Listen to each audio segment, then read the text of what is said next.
Ono ye Idro. Yeah, this is Police officer. Ametuaibisha kabisa. Idro. This is Odori, the soldier. Odori. About Charles. About. This meeting was soldier. This is Mitumba. Policeman. This one. Policeman. Dodi maize. Tunula ngabo walo tunula ngo buzabuza mbe. Wale Sibitufu no kuswa mu kinye emyezi mukaaga. Tufuna bwenkani sibitufu afanye. This is the one who calls himself General Katomba. Bija kuboya mu koti. Waliwo omuze okugenza okukula ogw'abantu abamenyi b'amateeka abagenda mu maaso n'okweyita ekyebatali era nga bakikola mu kubuzaabuza okuviiramu okubba n'okunyaga n'okubuzaabuza Abannayuganda abatuufu abakola emirimu gyabwe. Naye n'abalala abagudde mu lutego olwo abagwira oba foreigners abeeze mu Uganda kukola business ng'aba investors oba ng'abalambuze nabo bagudde mu katego kano ne babbibwa. Abasinze okugwa mu lutego luno nga bakozesa amanya agatali matuufu ku bimu ebitongole bye gavumenti ebimu ku ebyo waliwo Uganda People's Defence Force, Internal Security Organization and Uganda Police Force. Naye n'ebitongole ebirala bya gavumenti nga ministries, departments, agencies nabo bagenda bakozesebwa n'abamenyi b'amateeka bano. Ekigendererwa ky'abamenyi b'amateeka bano kiri mu kubuzaabuza, kulimba n'okulaba nti abantu ba bulijjo oba bakola ebyobusuubuzi babajja mu ssente n'ebirala nga ttaka oba n'okubabbako ebirala properties baba balina ne bazitwala mu ngeri etali ntuufu oba mu ngeri emenya emateeka. Ate bamanyi nnyo okutiisatiisa n'okulimba n'obukodyo bungi obulala nnyo bwe bakozesa okubba abantu ba bulijjo. Naye nga ab'ebyokwerinda UPDF, Intelligence ne Uganda Police Force n'abakesa abalala nga tukolera wamu omwaka oguyise twakafuna cases 18 ze tuze tugoberera era nga zonna kati ziri mu kooti. Ziri mu kooti era zigenda mu maaso bulungi. Bino bya kooti saagala kubimalirako obudde bungi lwa etteeka lya sub judice erigamba nti omusango gwe baguli mu kooti togwogerako nnyo, naye engeri gye mbadde nnyonnyodde nti abasinga abalina okwegendereza nnyo beebo ababa bazze okulambula Uganda oba kukola business, naye n'Abannayuganda ba bulijjo abakola business, Abannayuganda abanoonya emirimu n'abalala. Emirimu mingi nnyo gya gavumenti naddala egya wagguluko gyetaaga vetting. Oluusi baba baagala certificate of good conduct from security oba police oba ISO n'ebirala. Abantu bano bagenzi bagwa mu lutego lw'amaanyi. So tubakubiriza abantu nti mwegendereze nnyo, mucekinge, mukole due diligence nga tonakakasa kintu kyonna tokikola. Era bwe muba mulina gwe mwekengedde mutubbireko mangu ku poliisi oba UPDF oba wonna wonna wosobola kufuna obuyambi ne butuukako. tujja kuba tukola ekyetaagisa neyazza. Waliwo omwami omufere ng'ayitwa Sekide Godfrey Lubowa, naye ng'akozesa amannya aga Major General Samuel Kiwanuka owa UPDF. N'akozesa erinnya n'ekitiibwa mu kubuzaabuza n'okubba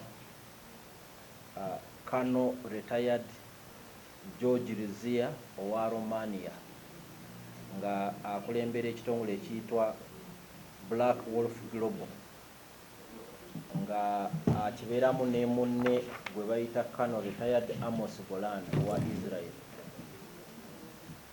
So babuzaabuza ekitongole kino ne bakola contract ey'esente empitirivu nnyo eziweereza ddala emiliyoni eza dola kumpi akawumbi, emiliyoni eza dola 993,600.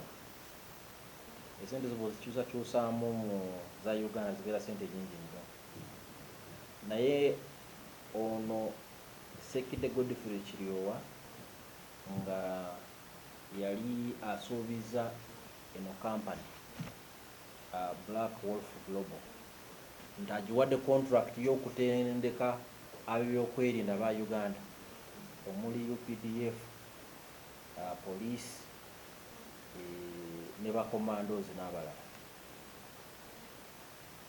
naye ng'azze amenya emisango egifaanana bwe gityo. Mu 21 yabba oba yabuzaabuza ekitongole kya Kenya n'akiggyako dollars 3,100,000. Then n'ebirala, naye nga tuzze tumukwata naye nga kooti zimutta ku bbeeyi n'addamu n'abula, n'amenya omusango omulala then tuddamu ne tumukwata, naye ku luno tagenda kuddamu kufuna bail. Ali mu kooti, ali ku rimanda e Luzira, Buganda Road Court eri mu musango ogwo.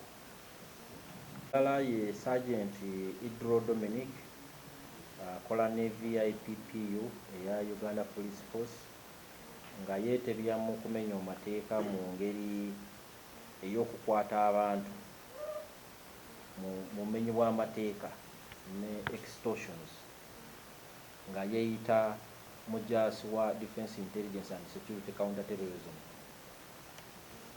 ng'ayina abanne era omulala omu wa police constable Mitumba Zacharias n'omulala civilian ayitwa Mugerwa Don Miles.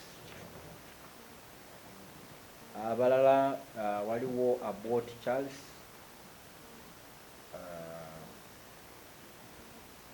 yeeyita omujaasi wa UPDF, Kawoya Levin yali yeeyita wa intelligence era wa UPDF, ayambala uniform y'amagye n'aposting ebifaananyi ne vidiyo ku TikTok n'abuzaabuza abantu.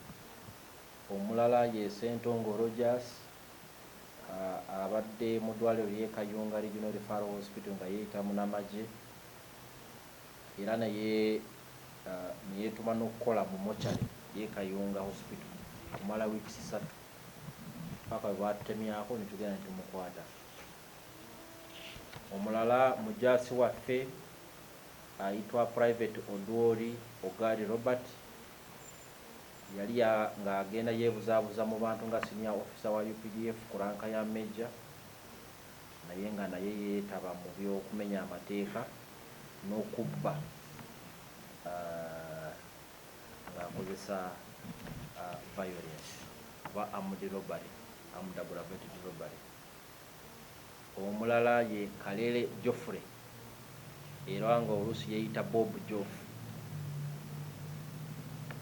Omwami ono aza impersonating abantu banjawulo, omu ku abo ye Minister of Works, General Katumba Wamala, oluusi ne yeeyita Chief of Joint Staff wa UPDF Lieutenant General Jack Bakasumba, oluusi ne yeeyita Commander Special Forces Command Major General David Mugisha, nga akozesa identities ezitali ntuufu okutiisatiisa abantu, naye nga mu kino yagezaako n'okutiisatiisa omu eyali Deputy Chief of Defence Intelligence and Security wa UPDF Brigadier General Abdul Gumayo. Kwegamba olaba nti abantu bano tebalinamu nakutya kwonna kwonna, naye nga tujja kukozesa amateeka tubasibe. Omulala civilian naye nga abadde yeeyita Lieutenant Sally Fred mu bantu, era nga babuzaabuza abajja mu ssente n'ebirala. Twamusanga ne uniform ne ranka za lieutenant, era nga naye ali mu komera. Kati gino emisango egiri mu UPDF stores egirimu okubbisa emundu n'okunyaga abantu, egirimu abasirikale baffe aba UPDF oba Uganda Police Force, emisango gino giri mu General Court Martial. General Court Martial yaddamu kutuula eri bize ewulira emisango emirala giri mu kooti za bulijjo, era tukolera wamu ne poliisi n'abyokwerinda ebitongole ebirala okulaba nti guno omuze tugugjeeko, era abantu nabo naye nga tubasaba basigale nga bali vigilant. Kuuma amaaliyo bulungi, omuntu takubuzaabuza. Bw'oba olina kyoyagala kukola sooka okoleko background check, naye togwa mu katego k'ababbi bano. Neyanziza.